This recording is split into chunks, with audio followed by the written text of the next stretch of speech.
আজকে যে সিনেমাটি নিয়ে কথা বলবো সেটা হচ্ছে লোকা চ্যাপ্টার 1 চন্দ্রা।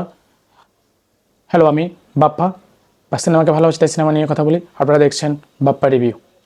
লোকা চ্যাপ্টার 1 চন্দ্রা একটা মডার্ন ওয়ার্ল্ডের মাইথোলজিক্যাল সিনেমা। তো যেহেতু এই সিনেমাটা হচ্ছে প্রডিউসার হচ্ছে দুলকার সালমান, সেহেতু এই সিনেমাটা দেখার জন্য আমার আগে থেকে অনেক বেশি আগ্রহ ছিল, কারণ দুলকার সালমান হচ্ছে আমার একজন পছন্দের অভিনেতা। যেহেতু তার সিনেমার চুজিংয়ের ক্ষেত্রে খুব বেশি উনি পারদর্শী, সেহেতু তার প্রডিউস করা সিনেমাটা একটা ভালো কন্টেন্ট নির্ভরশীল হবে সেটা আগে থেকেই অনুমান করেছিলাম। তাছাড়া যেহেতু এটা মালায়ালাম ইন্ডাস্ট্রি সিনেমা, আর মালায়ালাম ইন্ডাস্ট্রির ম্যাক্সিমাম সিনেমা কন্টেন্ট নির্ভরশীল হয়ে থাকে।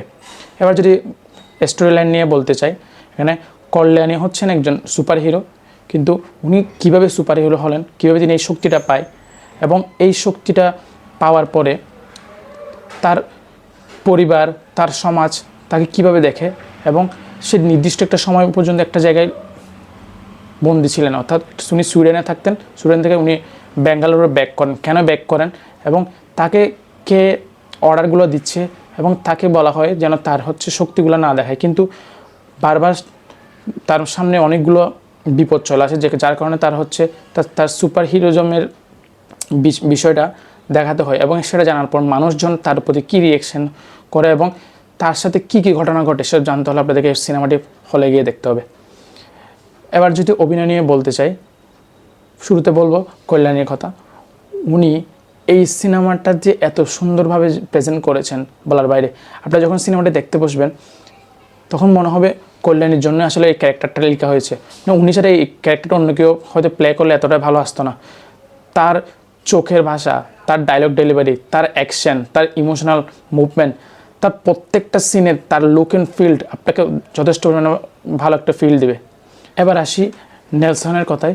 নেলসন তার জায়গা থেকে চমৎকার অভিনয় করেছেন। তার এর আগে একটা সিনেমা দেখেছিলাম যেটা হচ্ছে প্রেমালো নামে একটা সিনেমা, সেখানে একটা সুইট কিউট বয় হিসেবে ছিল। এখানেও খুব বেশি ব্যতিক্রম না, তবে তারও একটা এই সিনেমাতে হয়তো ব্যাক স্টোরি রয়েছে, যেটা আপনারা যখন সিনেমা দেখবেন তখন ঠিকই বুঝতে পারবেন। কিন্তু এই তার জায়গা থেকে সে যথেষ্ট পরিমাণে ভালো কাজ করেছেন এবং তার স্ক্রিন প্রেজেন্টেশনও খুবই ভালো ছিল। তাছাড়া এবার যদি আমি আরেকজন অভিনেত্রীকে বলতে চাই, এখানে অভিনয় করেন স্যান্ডি। এই লোকটাকে আমি আগে খুব বেশি চিনতাম না। এই লোকটাকে প্রথমবার দেখি হচ্ছে লিও সিনেমার মধ্যে। এই লোকটা এখানে একজন অ্যান্টাগনিস্টের রোলে অভিনয় করেন। কি আমরা যে ভিলেনের কথা বলি, এই স্যান্ডিকে দেখলে আসলে বোঝা উচিত ভিলেন কীরকম হয়। তার ফেস এক্সপ্রেশন, চোখের এক্সপ্রেশন, তার বডি ল্যাঙ্গুয়েজ, মানে দেখতে এতটা ভয়ঙ্কর যে আপনি যখন তাকে দেখবেন আপনার এমনিতেই চোখে দেখলে ভয় লাগবে। তার প্রত্যেকটা সিন তিনি এত সুন্দরভাবে হরেবলভাবে ফুটিয়ে তুলেছেন, আপনার গুজবাম হবে তাকে দেখার জন্য। আসলে ভিলেন হওয়া উচিত এরকমই। তো মোট কথায় তার অভিনয় ছিল দুর্দান্ত। আমি যতবার তিনি স্ক্রিনে এসেছেন ততবার আমার গুজবাম হচ্ছিল। তাছাড়া এই সিনেমার মধ্যে শেষের দিকে একজনের সুপারস্টারের ক্যামিও রয়েছে, যেটা হচ্ছে নাম বলছি না, যখন সিনেমা দেখবেন সেটা আপনারাও জানতে পারবেন, সুতরাং এখন না বলি, নাহলে স্পয়লার হয়ে যাবে। এবার যদি সিনেমার বিজিএম নিয়ে এবং গান নিয়ে বলতে চাই, বিজিএম ছিল চমৎকার লেভেলের, বলার মতো না। এত সুন্দর বিজিএম, যখন এখানে প্রত্যেকের জন্য আলাদা আলাদা করে বিজিএম রেডি করা হয়েছে। যখন হচ্ছে চন্দ্রা অর্থাৎ হচ্ছে কল্যাণীর প্রেজেন্টেশন অথবা এন্ট্রি নেয়, তখন একটা বিজিএম বাজে। ওই বিজিএমটা যখন বাজে পুরা সারা শরীর হচ্ছে গুজবাম হয়। এত এনার্জেটিক ছিল বলার বাহিরে। তাছাড়া গানগুলোও সিনেমা ওয়াইজ ভালো ছিল, তবে এত বেশি ভালো না যে আপনি অডিও ট্র্যাক হিসেবে শুনতে পারবেন। তাছাড়া ভিজুয়ালি দেখতেও সিনেমাটোগ্রাফি যথেষ্ট পরিমাণে খুব ভালো ছিল এবং দেখতে এতটাই মনোমুগ্ধক লাগছিল যে এত কম বাজারের একটা সিনেমা এত লার্জার দেন লাইফ দেখানো হয়। মাঝে মধ্যে মনে হয় এই যে বলিউড ইন্ডাস্ট্রি এত বাজেটের সিনেমা তৈরি করে, এটা আসলে কী তৈরি করে ওরা? এত কম বাজেটের সিনেমাও এত লুক অ্যান্ড ফিল্ডে এত ভালো, তাহলে বলিউড আসলে অপচয় করে শুধুমাত্র টাকাগুলো। না আছে বলিউডের সিনেমার খুব বেশি ভালো কন্টেন্ট, না আছে কিছু। তাদের শেখা উচিত মালায়ালাম ইন্ডাস্ট্রি থেকে কীভাবে একটা সিনেমা মেক করতে হয়। এবার যদি সিনেমার খারাপ দিক নিয়ে বলতে চাই, সত্যি কথা বলতে এই সিনেমার মধ্যে আমার খারাপ দিকের সংখ্যা খুবই কম। আমি খারাপ দিক পাইনি বলতেই গেলে। তবে যারা হয়তো আমাদের মতো ক্রিটিসিজম করতে ভালোবাসেন, সিনেমার ভালো খারাপ দোষ বিবেচনা করেন, তাদের থেকে একটু করে একটা জিনিস হয়তো চোখে লাগবে, সেটা হচ্ছে যে এখানে যে নেক্সনের যে ফ্রেন্ডগুলোর একটা গ্রুপ ছিল, ওই ফ্রেন্ডদের মানে স্পেস খুব কম।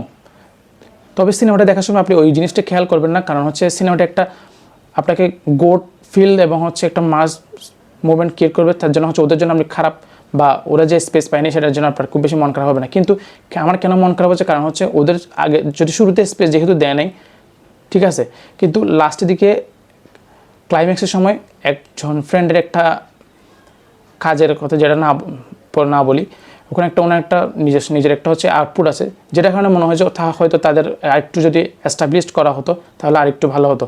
আর আরেকটা খারাপ দিক না, এটা আমার ব্যক্তিগত একটা কথা, কল্যাণের সাথে কেন জানে নেলসনকে আমার পুরোপুরি মানায়নি। মানে আমাকে নেলসনকে খুব জানি ওখানে মানে বাচ্চা লেগেছে, তার জায়গায় যদি অন্য কোনো অভিনেতা থাকতো তাহলে মনে হয় আর একটু ভালো হতো। এটা বিশেষ করে আমার ব্যক্তিগত মতামত। তবে ফিল্ড ওয়াইজ, সিনেমা ওয়াইজ দুজনের অভিনয় ভালো ছিল, কেমিস্ট্রিটাও যথেষ্ট পরিমাণে কাজে দিয়েছে। তো এই ছিল আমার মতামত। সুতরাং আমার সিনেমাটা যথেষ্ট পরিমাণে খুব ভালো লেগেছে, এটা মাস্ট ওয়াচ একটা সিনেমা। এবং এই সিনেমাটা আমাকে যদি রেটিং করতে বলেন তাহলে আমি 4.5 দিব, 5-এর মধ্যে। তো এই সিনেমাটা আপনাদের অবশ্যই দেখা উচিত, খুব ভালো একটি সিনেমা। দেখুন, সিনেমাকে ভালোবাসুন। পরবর্তী নতুন কোনো একটা সিনেমা নিয়ে কথা হবে, ততদিন ধন্যবাদ, ভালো থাকবেন।